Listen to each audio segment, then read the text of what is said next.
Assalamualaikum warahmatullahi wabarakatuh. Hello my students. How are you today? Yes, I hope all of you are in a good condition and always happy. Okay, today we are going to learn about direction and location. Oke, hari ini kita akan belajar tentang arah dan lokasi. Untuk mengetahui bagaimana tentang arah dan lokasi, simak penjelasan berikut ini ya.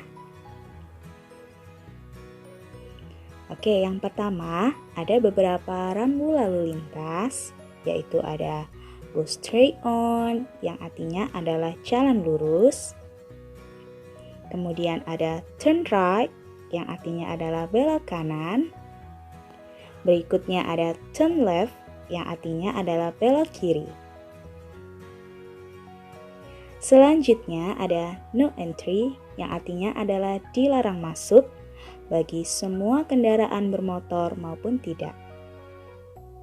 Berikutnya ada no parking yang artinya adalah dilarang parkir. Selanjutnya ada no U-turn yang artinya adalah dilarang putar balik. Berikutnya ada no pedestrians yang artinya adalah dilarang masuk bagi semua pejalan kaki. Kemudian ada traffic light yang artinya adalah lampu lalu lintas.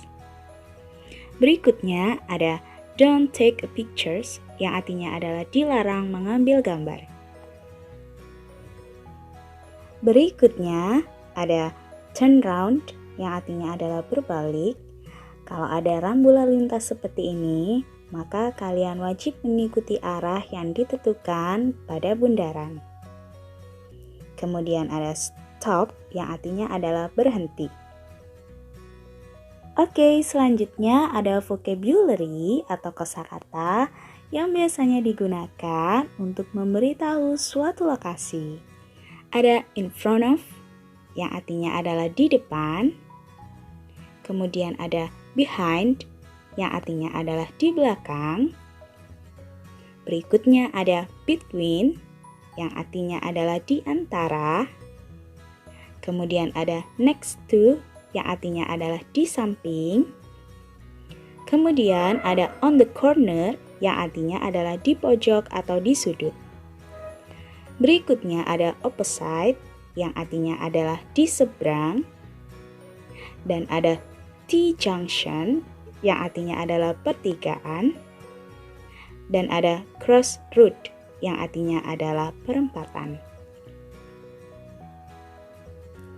Oke, berikutnya ada contoh percakapan tentang menanyakan suatu lokasi.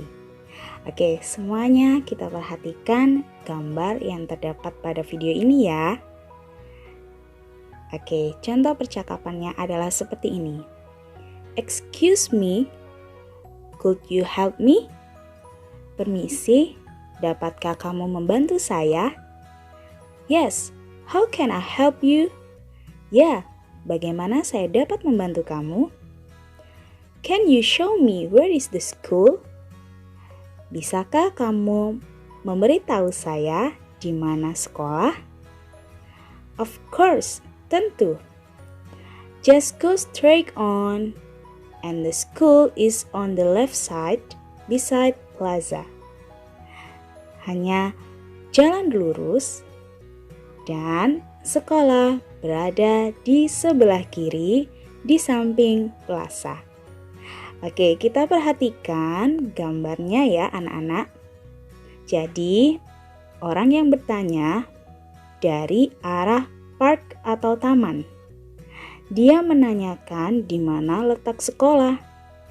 Nah, kalau dalam bahasa Indonesia, kalau kita melihat gambar dari taman ke sekolah adalah lurus terus, kemudian sekolah berada di sebelah kiri di samping plaza.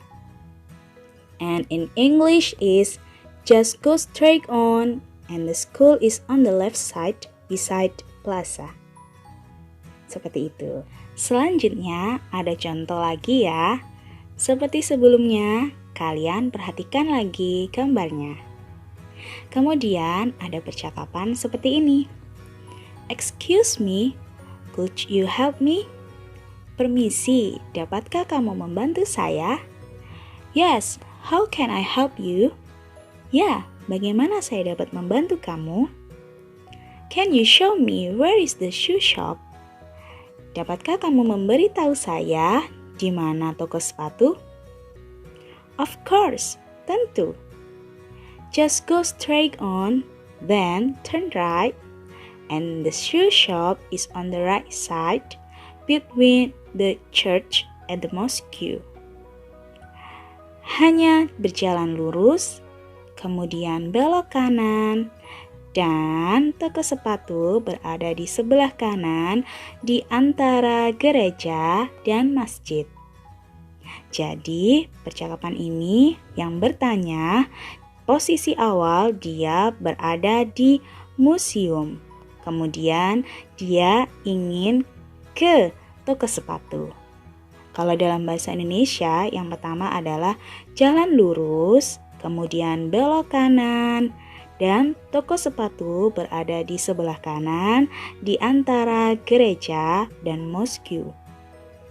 And in English is just go straight on, then turn right, and the shoe shop is on the right side between the church and the mosque. Seperti itu. Oke, sekian dulu.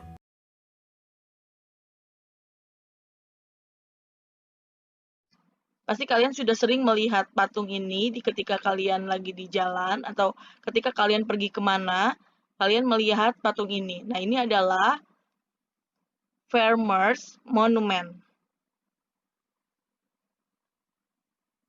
Monumen Tugu Tani. Look at the pictures. Nah, ini apalagi pasti sudah terkenal di Jakarta. Ini adalah Welcome Monument. Monumen selamat datang. Look at the pictures. Irian Jaya Liberation Monument. Monumen pembebasan Irian Jaya. Look at the pictures. Pasti kalian kenal banget ini patung apa. Yang biasa kalian dengar patung Pancoran. Nah, ini adalah Dirgantara Monumen. Nah, ini sering kita lihat ketika pada tanggal 30 September. Atau yang biasa kalian dengar G30 SPKI. Nah, ini dibangun khusus untuk para jenderal yang meninggal pada G30 SPKI. Pancasila Monumen.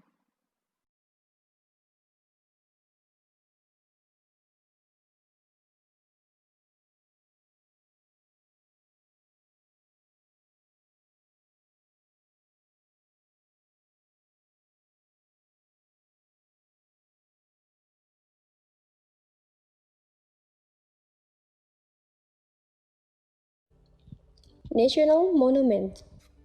The National Monument has a 132 meters tower in the center of Merdeka Square, Central Jakarta. It is the national monument of the Republic of Indonesia. It is built to commemorate the struggle for Indonesian independence. Its construction began in 1961 under the direction of President Sukarno. Monas was opened to the public in 1975. It consists of a 117.7 meters obelisk on a 45 meter square platform at a height of 17 meters. The obelisk itself is clothed with Italian marble. In the outer yard surrounding Monas, there are reliefs of Indonesian history. The reliefs show the European colonialization of the Indonesian archipelago. They also display various popular local uprisings, modern Indonesian organization in the early 20th century. the Japanese occupation, the Proclamation of Independence, and post-independence development. The Indonesian National History Museum has a display of dioramas in the large marble-lined hall below Monas. There are a total of 51 dioramas around the walls and in the center of the hall. A lift on the southern side carries visitors to the viewing platform at a height of 115 meters above ground level. The capacity of the elevator is about 11 people. The top platform can accommodate about 50 people. There is also a staircase for use in emergencies. The total age of the monument is 132 meters. The distance from the viewing platform to the tip of the flame is 17 meters. Monas is topped by a 14.5-ton bronze flame of independence containing the lift engine. The base of the flame, in the shape of a goblet, is 3 meters high. The bronze flame structure measures 14 meters in height and 6 meters in diameter. It consists of 77 sections. Originally, the bronze flame structure was covered with 35 kilograms of gold foil. However, during the 50th anniversary of Indonesian independence in 1995, the gold foil was recoiled and increased to 50 kg gold foil. The obelisk and flame symbolize the Indonesian people's struggle for independence.